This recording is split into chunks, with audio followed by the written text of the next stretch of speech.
there's this surge of energy that is coming through, and it feels like there was this slumbering, this stagnancy that was happening, and then all of a sudden it's like now there's this like, whew, I'm awake, I'm ready. I'm ready to move forward.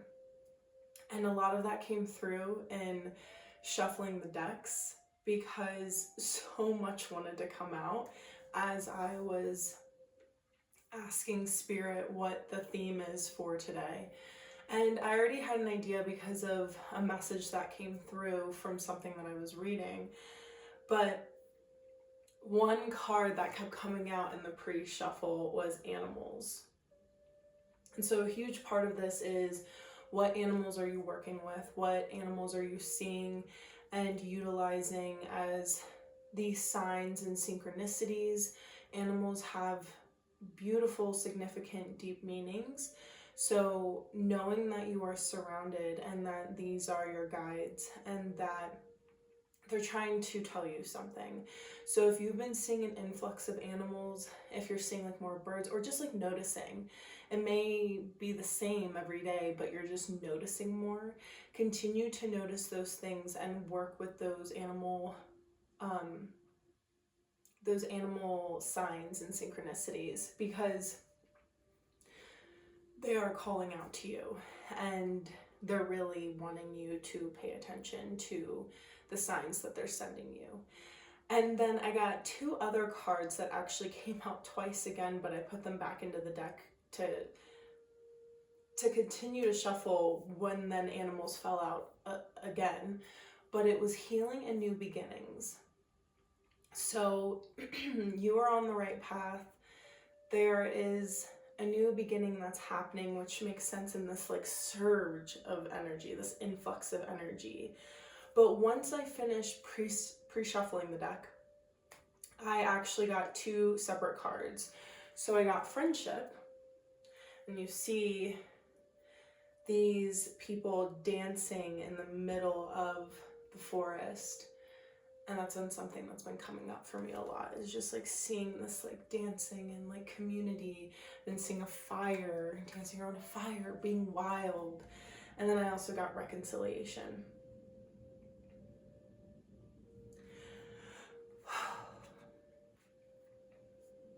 With the friendships and reconciliation, what I'm seeing is this reconciliation with who you truly are. And this will lead to your tribe, your aligned people, soul family, community. And it's really interesting because what I read this morning, there's a lot of throat clearing because I was not experiencing this before I turned on the camera. I believe everything has memory. And, you know, the trees, the birds, we have memory. There's this deep, ancient wisdom in all of us, in Mother Earth, and everything that is alive. And this morning I read something on water remembering. And it was the story of the dam that was built in the Pacific Northwest in Washington State, along the Elwha River. And when it was built over 100 years ago, in the early 19th century, I believe is what I read. And it was not discussed with the Elwha tribe when they built the dam. And then in 2012, they went to dismantle the dam.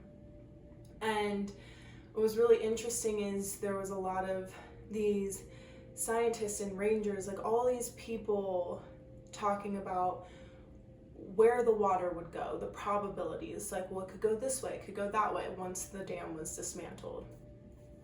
And the Elwha tribe told them that's not what the water was going to do. A lot of what they were coming up with was not what the water was going to do. They kept saying the water remembers. It's going to go the way that it did before the dam was built. And when the dam was dismantled, the water went where it used to, where it remembered it was supposed to go and be.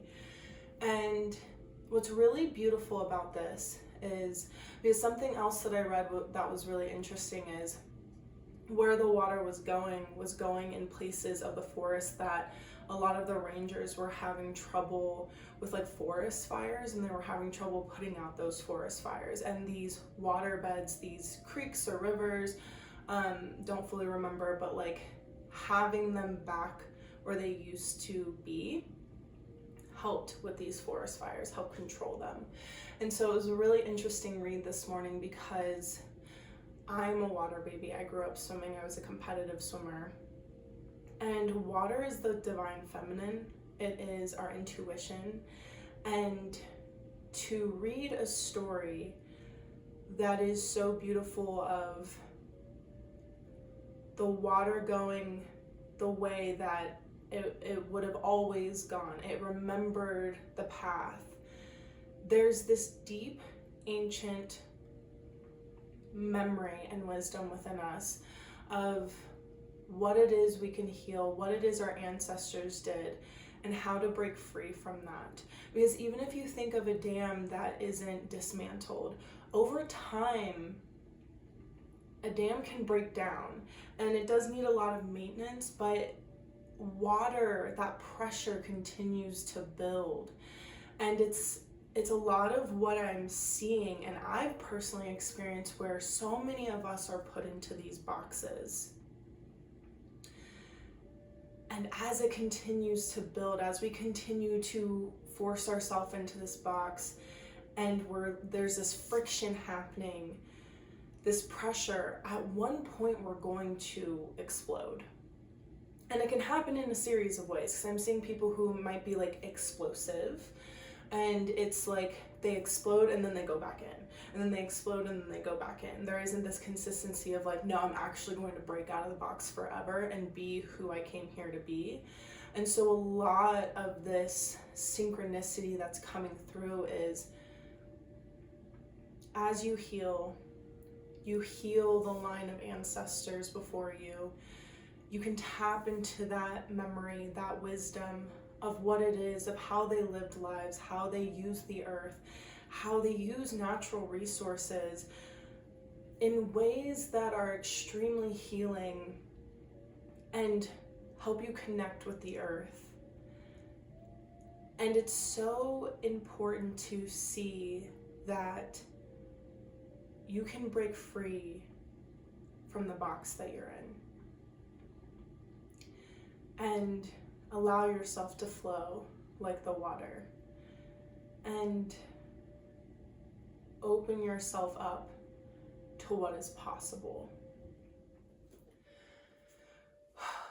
And it's just, it makes sense why I'm getting this surge of energy, because if you think about it, think about over 100 years of a body of water being trapped, being placed somewhere where it used to flow, and how the minute it's taken down and they're allowed to flow again, it's going to be this surge, this force to be reckoned with. That's what I'm hearing. You are a force to be reckoned with. Elder of Cups.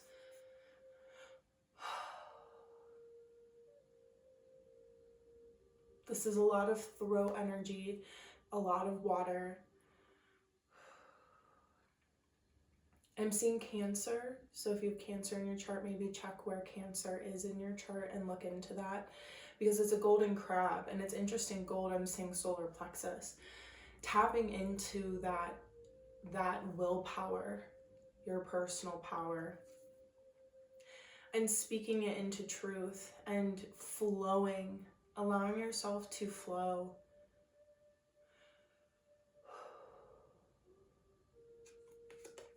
A lot of this feels very ancient. There's a crown over the seahorse. These shells, like everything just feels so old and wise.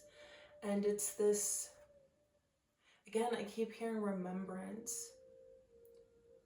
Tapping into that inner knowing. A lot of us want to know where we come from, and we can learn through different avenues, and it's beautiful to have science and DNA and all of that, but there's also there's a way to look within. If you've ever done meditation, through meditation, if you've ever had visuals, there are ancestors, there are guides that will visit you, and they'll visit you in different forms, or maybe they'll visit you in the way that they looked in a past life, whatever body they were occupying at that time, integrating at that time. And so really tapping into that, because it's all within you. And the Elder of Cups, what I'm getting is like there's this mastery of continuing to lean into your intuition and your higher self, and being within instead of without. I'm hearing stop seeking answers from the external. Doesn't mean that there aren't valuable answers in the external. There are. But right now, it feels like you need to take a step back to really tap into your own system. Really tap into the knowledge that you carry. And I'm hearing look up seahorse. I'm really curious what that means. I'm unable to look it up right now, but I'll have to look it up after. And like what the seahorse means, what it represents. Because there is this deep knowledge that you can access, but you're not accessing. You've accessed it before, but it takes consistency and determination in order to, I'm hearing pick up all the pieces. It's like you have pieces to a puzzle, but you have to continue going in order to see the bigger picture.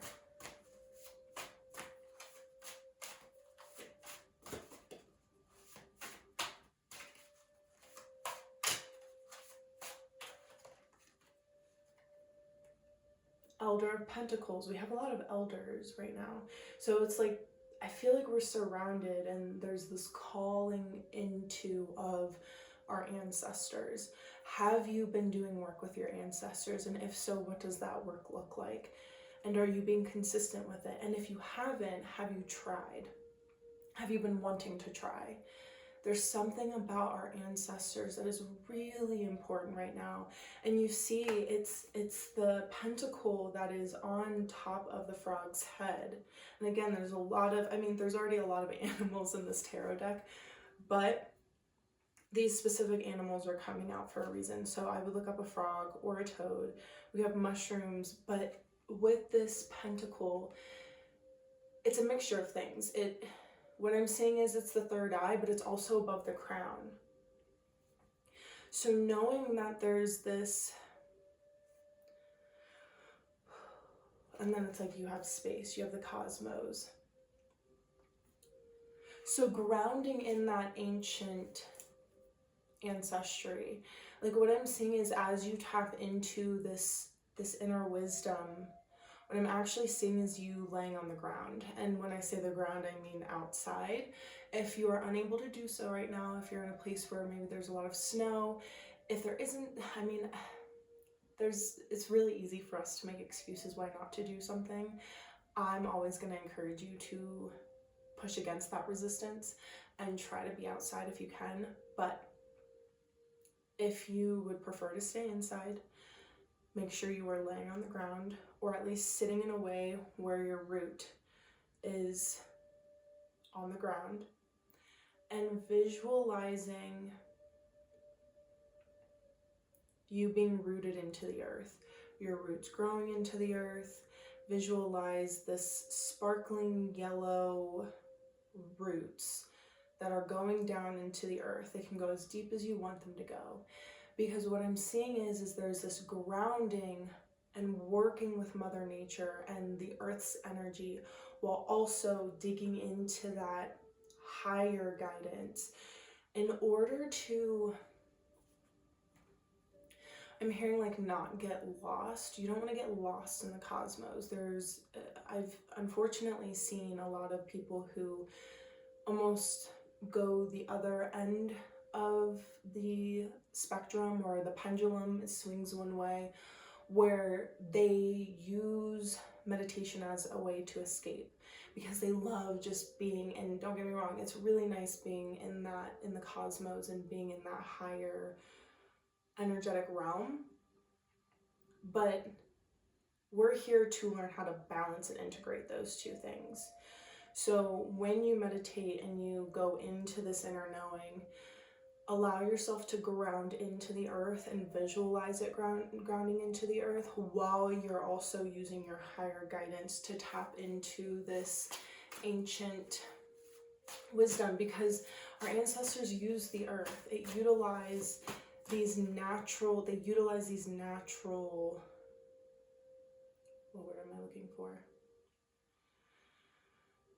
Tools and systems and everything. And so utilizing that like our ancestors, while also being up in the cosmos, looking at the cosmos and seeing from a higher perspective, from a different perspective.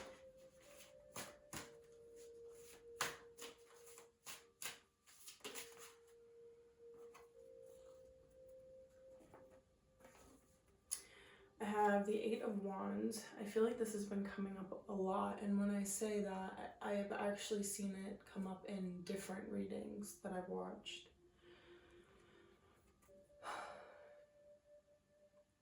And it's so interesting because these are geese. And the story that I was reading today was talking about if you see geese in like a parking lot, it's most likely because there's a body of water there, and it's most likely it's because there was a wetland there that was built on top of. So are you going to allow yourself to be free? Are you going to fly? All this pink is heart energy. The heart chakra is orange, but there is pink in it as well. And a lot of it is following your heart. Because what I'm seeing in the Five of Pentacles is that there's this fear that following your heart is going to cause it to break, like it's going to create cracks and break things, and that is true. Because if you follow your heart, and if you haven't been following your heart for a long time, it's going to create this unraveling. And this unraveling is going to have a ripple effect around you.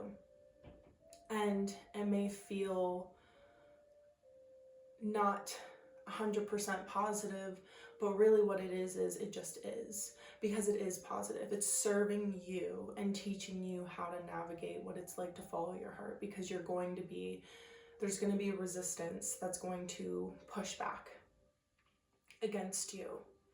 And knowing that this unraveling is what's going to create, it's like I'm seeing the phoenix rising. You have to burn down in order to fly up, is what I'm hearing. And it's okay for there to be cracks and for it to break. It's like the dam. If there's enough pressure, it's going to break. It's time to break. And I'm actually seeing like the parking lot where the geese are, it's like I'm seeing like an earthquake shaking and breaking the asphalt, and it's like creating all that water to come back for the geese.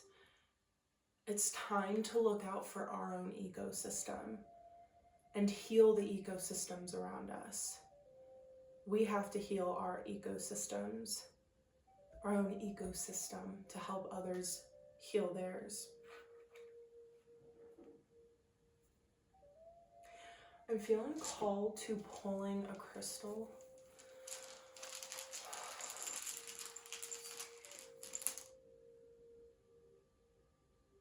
Ooh, and this one,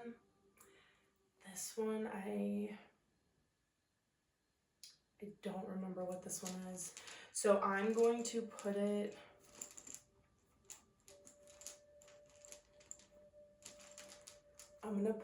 in the description below, because this one came up the other day too, and I got sidetracked in looking it up.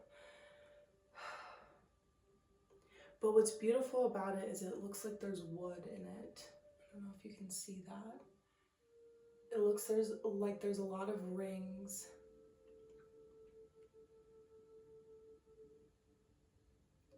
This might be a type of agate. Or jasper, maybe. But there's so many lines that can look like cracks, and it's just, but it's so smooth, and it takes time to smooth everything out.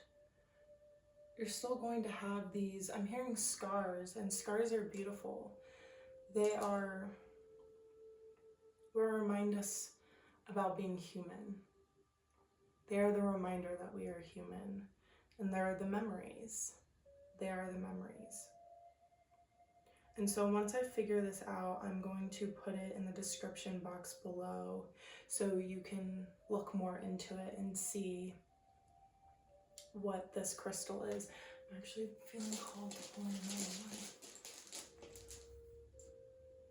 one. And this is the Lapis Lazuli. So this is to help support your throat chakra, which is what I was saying. There was a lot of throat chakra clearing. So really listening, because the throat chakra isn't just about speaking, it's about listening and tapping into this ancient wisdom and meditating and grounding yourself while also being up in the cosmos and tapping into your higher guidance. A lot of that requires listening. So really opening your ears and listening to I'm hearing the unheard. Because there's a lot clearing here, and this is tapping back into this ancient wisdom and tapping into allowing yourself to flow and be free and just like break out of this box. Requires you to listen and also speak your truth. Speak up for what it is you believe in, what it is you're passionate about, what it is you want to create in this world. Got two. Let's see. Geranium, virility, shake it up a little, you've got this. Actually goes back to this one. It's this earthquake that I was seeing. That it's okay to unravel. All right, I don't know if I'm gonna say this right. Stephanotis, cooperation, take the hand offered or ask. And I think this goes back to the friendship, and I'm actually seeing it in the Eight of Wands too. There's this flock of geese, and it's knowing like what your community is, discerning who is there for you, who has been there for you. And if help is being offered, take that help. We are not meant to do this alone. We are meant to connect with others and experience life in ways where it's being vulnerable. It's like this surge of water releasing from the dam is also about your vulnerability. And it comes back to this fear of the cracks and the unraveling and the breaking and the shaking and all of this, and how it has a ripple effect on those around you. And knowing that those who choose to stay as you unravel are the ones who are there to support you and help you. And so making sure that you utilize that and you don't isolate yourself as you go through this unraveling. And when I say that, I don't mean it's okay to take time for yourself, but if you see a longer pattern where you are completely isolating yourself and just denying any sort of support or help, remember to check in with yourself, because our ancestors, there were tribes. There were many tribes, and they knew what it took in order to be powerful and capable in what it is they wanted to create. They worked with the earth, they worked with each other. Everyone had a purpose, and it's really important to see that our vulnerability is our biggest asset. Because when we're vulnerable and we show it to others, even if it's rejected, it's going to show those who are yearning for that vulnerability to also be vulnerable. And then there's more connections that will be made, and communities will grow, and support will grow, and then we will have more tribes. So that is all I have for you guys today. I'll see you next time. Bye.